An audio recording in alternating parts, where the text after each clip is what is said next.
2025 भर्तियों का वर्ष आज ही सुनिश्चित करें अपना सिलेक्शन और डाउनलोड करें तैयारी कर लो ऐप। नमस्कार, आप देख रहे हैं एजुकेशन नगरी और मैं हूं ललित वर्मा। देखिए, इस समय प्रदेश में एक मुद्दा सबसे ज्यादा चर्चाओं में है और वो मुद्दा है एसआई भर्ती का। एसआई भर्ती को लेकर अलग अलग कयास लगाए जा रहे हैं। पिछले 3 सालों से प्रदेश के लाखों युवा जिस इस भर्ती को रद्द करवाने की मांग को लेकर आंदोलन की राह पर हैं, तो वहीं किरोड़ी लाल मीणा भी पिछले 3 सालों से इस भर्ती को रद्द करवाने की अपनी आवाज लगातार बुलंद कर रहे हैं। और अभी भी वो ये कह रहे हैं कि सरकार एक है, सबकी बात सुनी जा रही है और ये भर्ती रद्द होगी। देखिए, अलग अलग कयास लगाए जा रहे हैं। ट्रेनी एसआई जिनकी ट्रेनिंग पूरी हो चुकी है, मामला हाईकोर्ट में चल रहा है। हाईकोर्ट ने सरकार से इस भर्ती पर जवाब पेश करने के लिए कहा है। तो वहीं अब इस मामले में 9 जनवरी को हाईकोर्ट में सुनवाई होगी। हालांकि 9 जनवरी को हाईकोर्ट में सुनवाई होने वाली है और सभी की नजरें उस सुनवाई पर टिकी हुई हैं। लेकिन पर्दे के पीछे की अगर बात करें तो क्या सच में एसआई भर्ती रद्द होने जा रही है? क्योंकि इस समय चर्चाओं का बाजार बहुत ज्यादा गर्म है। देखिए, जब आरपीए में ये सभी ट्रेनी एसआई ट्रेनिंग ले रहे थे, उस समय सरकार की ओर से कोई भी फैसला नहीं लिया गया।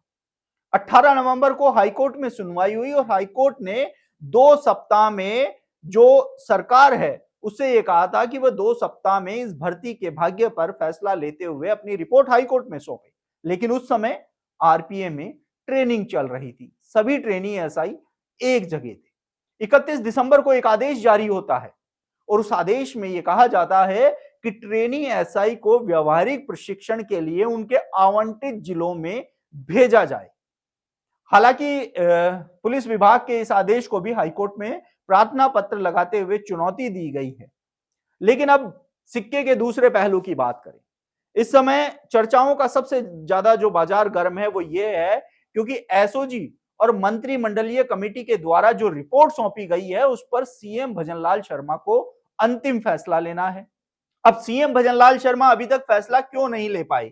लाखों युवा सीएम भजनलाल शर्मा से ये सवाल कर रहे हैं कि जब उनको अंतिम फैसला लेना है तो वो अंतिम फैसला लेने में देरी क्यों कर रहे हैं?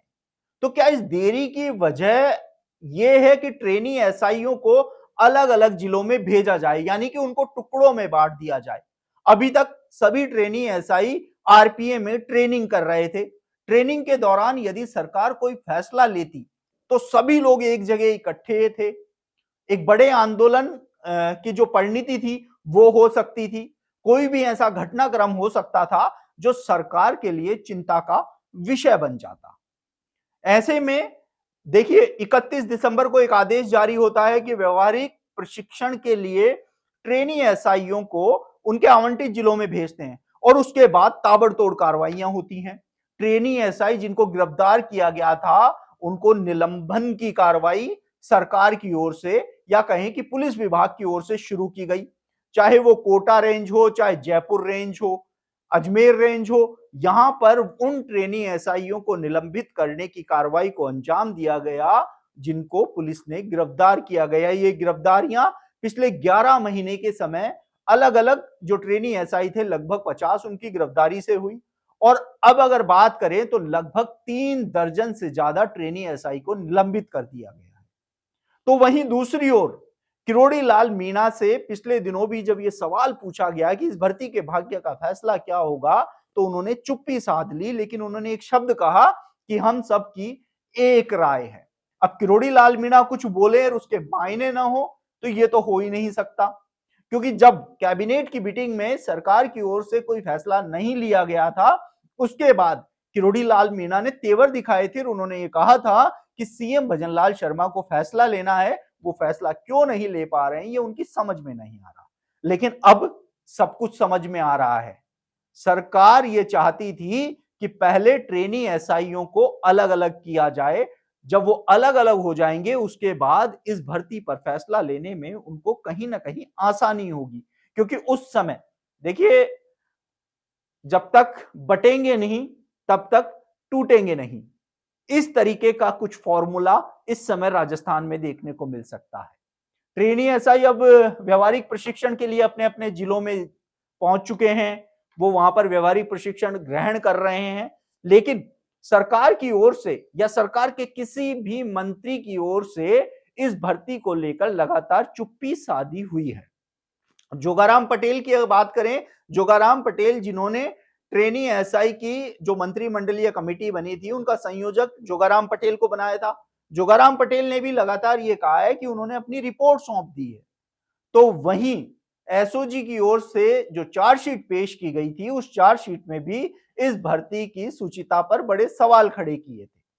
भजनलाल शर्मा की बात करें तो भजनलाल शर्मा हर मंच से ये कहते हुए नजर आते हैं कि जो पेपर लीक के गुनहगार हैं उनको बख्शा नहीं जाएगा, युवाओं को उनका हक दिलाया जाएगा, उनके सपनों को मरने नहीं दिया जाएगा। ऐसे में अब जब से 31 दिसंबर का वो आदेश जारी हुआ और 31 दिसंबर का आदेश जारी होने के बाद ट्रेनी एसआईओ के निलंबन की ताबड़तोड़ कार्रवाई शुरू हुई, तब से ये कयास लगने तेज हो गए हैं कि एसआई भर्ती रद्द होने जा रही है। युवा भी इस समय जो इस भर्ती को लेकर आंदोलन की राह पे थे, वो इस समय खामोश बने हुए हैं, क्योंकि कहीं ना कहीं उनके भी जहन में ये बात आ रही है कि सरकार इस भर्ती पर कुछ बड़ा करने जा रही है और ये बड़ा तभी संभव है जब इन ट्रेनी एसआईओ को अलग अलग जिलों में भेज दिया जाए, क्योंकि उस समय सरकार फैसला लेती है तो एक बड़े विरोध का सामना सरकार को नहीं करना पड़ेगा। ऐसे में एसआई भर्ती जिसको लेकर हर दिन नए नए कयास लगाए जा रहे हैं, उसी बीच अब ये नया कयास भी जुड़ गया है कि एसआई भर्ती को भजनलाल सरकार रद्द करने जा रही है। बस अब इंतजार है सीएम भजनलाल शर्मा के उस अंतिम शब्दों का कि कब वो ये बोलेंगे कि इस भर्ती को एसओजी और कमेटी की रिपोर्ट के आधार पर रद्द किया जाता है। ऐसे में अब देखना होगा कि 9 जनवरी को हाईकोर्ट में सुनवाई होगी। क्या हाईकोर्ट में सरकार की ओर से पेश करने वाले अपने दस्तावेज में ये लिखा होगा कि इस भर्ती को रद्द किया जाता है, या भजनलाल सरकार कोई प्रेस वार्ता करके या फिर किसी भी प्रकार से कैबिनेट की मीटिंग बुला के इस भर्ती को रद्द करने का फैसला लेती है, ये देखने वाला विषय होगा। आप देखते रहिए एजुकेशन नगरी, मैं हूं ललित वर्मा।